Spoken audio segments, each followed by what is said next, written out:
Monday here. It's time for It our Sheriff is. Sit-Down, and Mason County Sheriff Casey Salisbury is in studio here with us, as he always seems to be on a Monday morning. Good morning, sir. How you Morning. doing? Good to Good. see you. How was the weekend? I know we continue to talk about wildfires and things like that. You guys last week are working with other organizations to kind of get a little better look into these fires and kind of determine where maybe some of them are. Is there any new information on that before we move into the topic? No, the only thing I'd tell you is last week I had a lot of calls coming into our office and asking us individual questions. Of course, our real experts in investigation of actual fire issues, especially wildland, are those people that investigate wildland fires. And so I made a few calls. Chief Larry Raydell from the Department of Natural Resources and Gary Margheim, their fire investigator from the east side. I called them and I asked if we could all get together. And so I brought in all of our local fire chiefs. They also have expertise, obviously, in fire and structure fires. And we all sat down and were able to share information and put things together to get a better picture. Everybody has a piece of the puzzle, but we're also far spread apart to bring all those pieces together to start forming a picture of which way we can start investigating things. So there's some concern out there about some of these fires and again, just the overall dryness and things. Oh, yes. Chief Raydell was going to be in this morning, and with the temperatures going way up, I know he had some things because he covers the entire state of Washington, and I know that the chief called me this morning and said I have to be at another location. Sure. I think he's heading east for something. So he wasn't able to come in this morning. There have been some massive wildfires on the other side of the mountains, and they Yes. continue to burn and just treacherous out there. Even out at the camp, when we were out at the wine mixer, that grass was very dry too Oh, yeah. out there. So one little thing can make it spark. We also, before we go on the other thing, I wanted to put out for the Kent Police Department. For all of us, very, very tough occurrence. Yeah. Yeah. And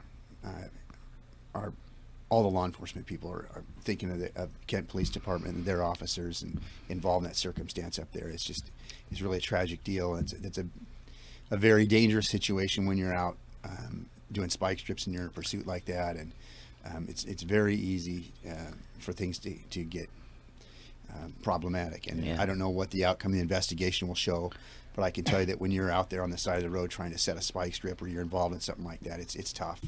And so we're very mindful, and our thoughts go out to the Kent Police Department. I mean, really, a true brotherhood, sisterhood when these kind of things happen. Yeah. Yeah, it's kind of interesting. I mean, I always refer back to something you've done. You walked through our jail to see what it was like. We've had people that come out and ride. Well, when we have riders in our car, we do our best to make sure that, they're not in a situation where they could get hurt. But I would tell you that when you are stopping a vehicle on the side of the road, when you're the person driving down the highway, you're just driving down the highway going, wow, they're on a traffic stop. When you're the person standing on the side of the road, you got to understand those are giant bullets coming at you. Sure. Yes. That's all those cars are. And so it's a little bit different when you're the person standing on the side of the road. You're standing still and cars are coming past you 50, 60 miles an hour. So I always try to get over, and I put my blinker on to let them know I'm getting over. It happens really fast when you're out there, and Yeah. that's why watching what's going on inside the car, be mindful of the traffic circumstances and where you're at. Plus, you don't know who's in that car or what they're going Right. to do That's either. what I mean. You have to watch Yeah. both. And for us, we make an awful lot of traffic stops, but I think of my friends like Chief Sperling that spent a career with the patrol stopping hundreds of cars a day. Your chances of getting hurt on that are very high. And I think if you interview Chief Sperling sometime, I think he's been hit twice. Oh, Really? my. Out on the road, and I know a number of people have been hit, and I think Chief's been hit twice as a trooper. Good And so, Lord. and your cars get hit and everything Yeah, else yeah. out there. So, one thing goes into another, and just the circumstances, it just seems to be getting tougher every day. Yeah. Ooh. This is a big week for the youth and law enforcement. This morning, wake up 5:30 this morning as Yes. it's the Kiwanis Youth Law Enforcement Camp, and this is an annual thing that happens here, right? Yes, I've got personally involved with this. Trooper Rob Taylor from I put out for Rob over in Eastside, great friend of mine. Trooper Rob Taylor and I think are the longest standing persons involved with this academy as far as consistently. This is our 16th year Wow. of doing this program. Very where, cool. Students from all over the state and sometimes outside the state of Washington come to the Washington State Patrol Academy, and we spend a week doing a mini academy with kids that are interested in law enforcement. And we really bring down everything that you do in a 6-month period in law enforcement down to a week for these kids. And it is really something because most instances, most years, they get to go out and drive with us on the drive course. We teach skills driving, and then they get to go out and drive on the skid pan and drive with us on the drive course. And we have all kinds of different skills you'll see in there. We have Superior Court judge that comes down and runs a mock court every year, so the kids can say that they've played different roles within the court. This year, we're really honored that I think you may have met him out at my breakfast. A great friend of mine and just a super person in law enforcement. The United States Marshal Jacob Green will be our guest speaker this year. Wow. But also, there's going to be the United States Marshal Service for the first time is going to do a presentation on the Marshal Service. We've had the FBI in before. And in each agency does presentations on legal issues, and then on their area of expertise, Department of Wildlife will come in and talk about what they do. Oh, cool. So, and then, like I said, the kids drive. They go out and they do demonstrations. They see how the Washington State Patrol bomb squad works, and they get to watch things blow up and be a part of everything that you do in a regular academy. We do scuba diving. Oh, When I was wow. in Thurston County, I Okay. brought the dive team over, and so all the kids get to don scuba equipment and get a chance. It's in a pool, and it's very controlled, but they get a chance to put on a breathing apparatus and go into the water and How fun. inspect the car down underneath the water. And stuff. Nice. It is literally every facet Yes. to this. And total hands-on. And it totally sounds like. hands-on. Yeah, and it's tough. I mean, the kids, when they come in, you saw there, was it 5:30? Yeah, that's it. Wake up at You're up 5:30. and you're doing PT in the morning, just like a regular academy. Can you tell right away who's going to make it? You know, I Kinda. tell you, you'd like to think that every year, and we Yeah. always have this standing, how do you think kids are going to do? And the truth is you just might be surprised. We had one of my kids, it was always one of my kind of standout kids that I had from East Side, little tiny. I mean, I bet she didn't weigh 80 pounds, and maybe on a great day she might stretch out to 5 feet tall. Little tiny girl. She came over and was up in the morning and was just tearing it up in the physical fitness part. Wow. Real small, right? And everybody thought, wow, she's so tiny. She did an unreal job, and I asked her, I said, wow, you seem to really like this. She goes, she thought it was like for her. Never heard anybody say this. She says, wow, this is a great vacation for me.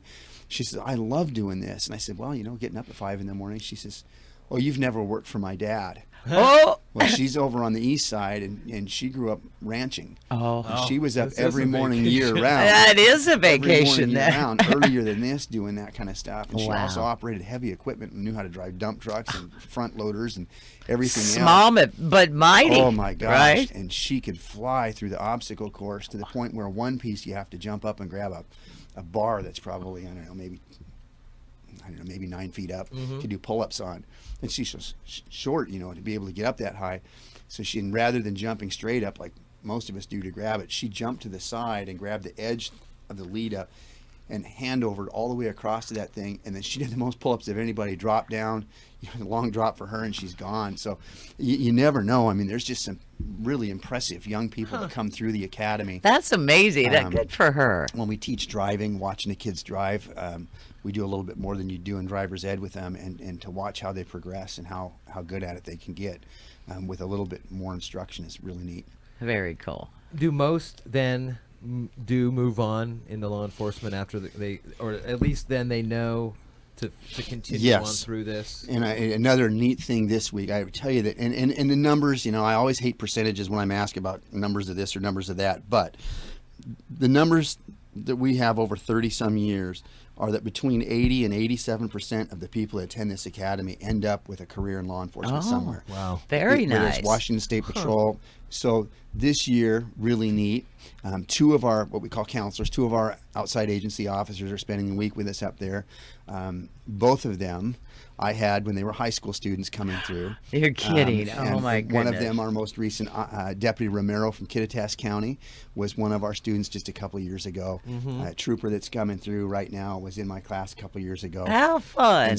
And then one of our local troopers was in the class as well. And so we're seeing the repeat of these kids. And then they also have set up, they've got their own connection through the computer stuff and Facebook and things that they've got set up as graduates. And we've got a number of kids that are FBI agents now too. So Wow. all different facets Very impressive. that come cool. through. And then one person is actually with the Kent Police Department.